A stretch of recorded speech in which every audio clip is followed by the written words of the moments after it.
Punjab police की पाकिस्तान फौज के बहादुर जवानों और अफसरों ने ठुकाई की है। मुझे बड़ी खुशी हुई और मैं पाकिस्तान फौज को बड़ी मुबारकबाद देता हूँ। और ज्यादा मुझे खुशी उस वक्त भी हुई, ठुकाई तो पहली दफा नहीं हुई है, मैं तो खुद सिविल सर्वेंट रहा हूँ और पिछले 20-25-30 बरस में कई दफा ऐसे वाकयात हुए हैं जब पंजाब पुलिस के मुख्तलिफ अफसरों की, जवानों की, यूजली इंस्पेक्टर्स वगैरह की, एक आध दफा तो मेरा ख्याल है एसपी शेसपी की भी पाकिस्तानी फौज के अफसरों ने ठुकाई की है। बाद में इस पर फिर सुलह सफाई हो जाती है और पंजाब पुलिस को उसकी औकात जो है वो याद करा दी जाती है। तो ठुकाई तो बहुत दफा हुई है, लेकिन ज्यादा मुझे उस वक्त मजा आया जब डॉक्टर शहबाज गिल का मुझे वीलॉग देखने का मौका मिला। और पहले मैंने साबिर शाकिर का देखा, फिर मैंने शहबाज गिल का देखा। साबिर शाकिर ने इतनी जरा मजे की तफसीलात नहीं सुनाई, लेकिन शहबाज गिल ने कमाल उस वक्त कर दिया जब व्हाट्सएप के ऊपर पंजाब पुलिस के मुख्तलिफ अफसरों के जो कॉमेंट्स और रद्द अमल है वो उन्होंने सुनाया, जिसमें पंजाब पुलिस के अफसरों को ये याद आ रहा था कि कोई इंसाफ होना चाहिए, कोई कानून होना चाहिए, कोई रूल ऑफ लॉ होना चाहिए, कोई शर्म होनी चाहिए, कोई हया होनी चाहिए, किसी चीज को करने का कोई प्रोसेस होना चाहिए। अगर किसी से कोई गलती हुई है तो उसके खिलाफ वारंट ले लें, एफआईआर दर्ज कर दें, कोई उसके खिलाफ प्रॉपर तरीके से कार्रवाई जो है वो करनी चाहिए।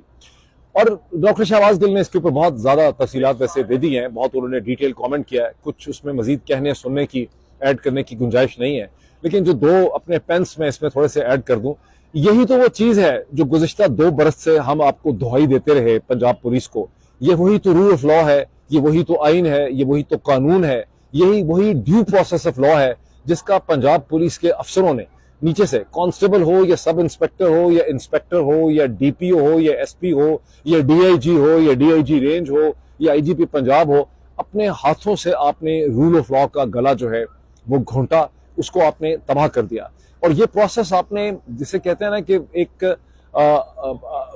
दर्जे तक आप इसको एक लेवल पर ले गए उस वक्त जब 24 मई 2022 में आपने चौधरी निजामुद्दीन के इशारों पर, चौधरी निजामुद्दीन को खुश करने के लिए, हालांकि उस वक्त सिस्टम के इतने बुरे हालात नहीं हुए थे जितने अब सिस्टम के बुरे हालात हो चुके हैं, लेकिन एक रात में पंजाब पुलिस ने पंजाब में 4400 घरों को आपने उनको रेड किया, उनकी दीवारें आपने फलांगी, लोगों के गेट आपने तोड़ दिए, दरवाजे आपने खोले, औरतों और बच्चों को आपने थप्पड़ मारे, धमकियां दी, डराया धमकाया, हरासा किए, और आधी रात के बाद आपने ये सब कुछ किया, जिसमें एक कांस्टेबल जो है बेचारा वो मारा भी गया, जबकि एक रिटायर्ड आर्मी ऑफिसर जो है उसके घर की दीवार फलांगी, वो लोग समझे चोर डाकू आ गए हैं, उन्होंने फायरिंग कर दी, फिर आपने उन सबको गिरफ्तार भी कर लिया। और ये प्रोसेस आपने उस वक्त शुरू किया, and then there was never a looking back.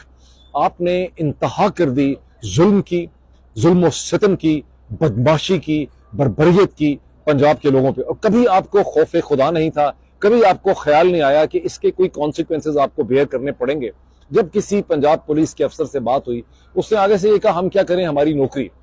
मुझे एक पंजाब पुलिस के अफसर ने कहा जी अब हम क्या कर सकते हैं, अब तो प्राइम मिनिस्टर शहबाज शरीफ जब पहली दफा प्राइम मिनिस्टर बने थे, आज ही के दिन में जो दिन खत्म हुआ है 10 अप्रैल 2022 में, तो शहबाज शरीफ साहब ने पंजाब पुलिस के अफसरों की ACR भी ISI के हवाले कर दी। तो पंजाब पुलिस का बेसिकली ये था कि जब ISI का इनपुट होगा तो पंजाब पुलिस के अफसरों की जो सालाना कार्रवाई होती है, उनकी जो प्रोग्रेस रिपोर्ट के परफॉर्मेंस रिपोर्ट है, वो भी इंटेलिजेंस के अफसरों के हवाले कर दी। जाहिर है कि ये बहुत ही एक घटिया हरकत की शहबाज शरीफ साहब ने, जिससे शहबाज शरीफ साहब की अपनी शख्सियत और पर्सनैलिटी के भी आपको बड़ी अच्छी तरह से अंदाजा होता है कि कितने वो कमजोर और कितने कॉम्प्रोमाइज वो शख्स हैं और पाकिस्तान के निज़ाम हुकूमत या निज़ाम रियासत के हालात क्या हैं। लेकिन अब पुलिस अफसरों की एक्सप्लेनेशन ये थी कि चूंकि हमारी तो अब नौकरी ही ISI के अफसरों के हाथ में चली गई है, इसलिए तो ज़ाहिर है सर अब हम कुछ कर ही नहीं सकते। तो जब आप कुछ कर नहीं सकते तो ये वाबिला किस चीज़ का, फिर ज़ाहिर है आपकी इज्जत किस चीज़ की। जब आपने पाकिस्तान पंजाब के लोगों की कोई इज्जत नहीं की तो आपकी इज्जत किस चीज़ की, आपकी दुहाई कौन सुनने वाला है।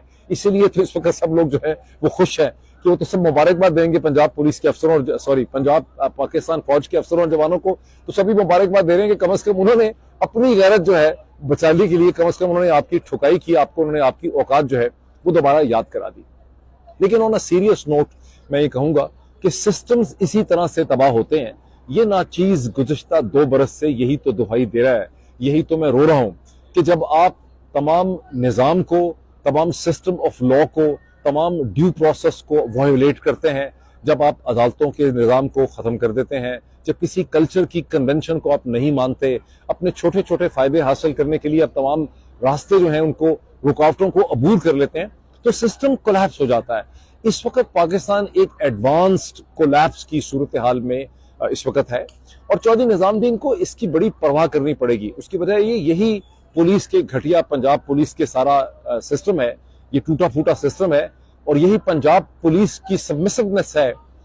जिसके थ्रू चौधरी निजामुद्दीन रूल कर रहा है। स्टार्टिंग फ्रॉम मई 2022 से जो लोगों की ठुकाई की गई है, लोगों को मारा गया, उनको ज़िलियो ख़ार किया गया, जब जमील फारूकी को उठा लिया बढ़ाना करके मारा गया, जब मुख्तलिफ सहाफ़ियों को सब कुछ किया गया, तो ज़्यादातर ये काम जितना भी कराया गया है ये पुलिस ही से करवाया गया। हर गंदा काम जो है वो पुलिस से कराया। इसलिए चौधरी निजामुद्दीन की भी पंजाब पुलिस और पुलिस के सिस्टम के ऊपर बहुत ज़्यादा डिपेंडेंस है। इस पर कोई चौधरी निजामुद्दीन के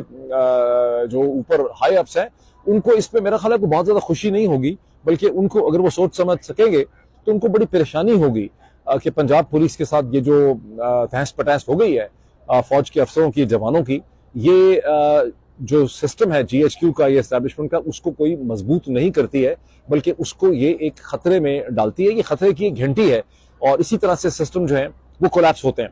अपने पिछले वीलॉग्स में मैंने एक से ज्यादा दफा डायलेक्टिकल मटेरियलिज्म की तरफ इशारा किया। टर्म बड़ी मुश्किल है, ये मार्क्सिस्ट कम्युनिस्ट जो लिटरेचर था, ये टर्म मेरा ख्याल है मार्क्स ने शायद खुद इस्तेमाल की या मार्क्स के फॉलोअर्स ने ये टर्म इस्तेमाल की, जो ये कहती है कि जो क्लास इंटरेस्ट होता है, जो मुख्तलिफ ग्रुप्स होते हैं, जो मुख्तलिफ क्लास इंटरेस्ट होते हैं, जो मुख्तलिफ तबके होते हैं, उसको वो तो उस वक्त पंजाब फौज और पुलिस का नहीं सोच रहे थे, वो कोई PMLN PPP का नहीं सोच रहे थे। जाहिर है उन्होंने एक जनरलाइज थ्योरी उस वक्त दी थी मार्क्सिस्ट ने, लेकिन उनका एनालिसिस ये था कि तारीख का जो अमल है वो क्लास इंटरेस्ट का जो झगड़ा होता है, उसकी जो चपकलश होती है, उसका जो आपस की बाहमी कॉन्फ्रंटेशन होती है, उससे तारीख का अमल जो है वो आगे बढ़ता है। और मैंने कई दफा इसका जिक्र किया और ये वही तारीख का अमल है।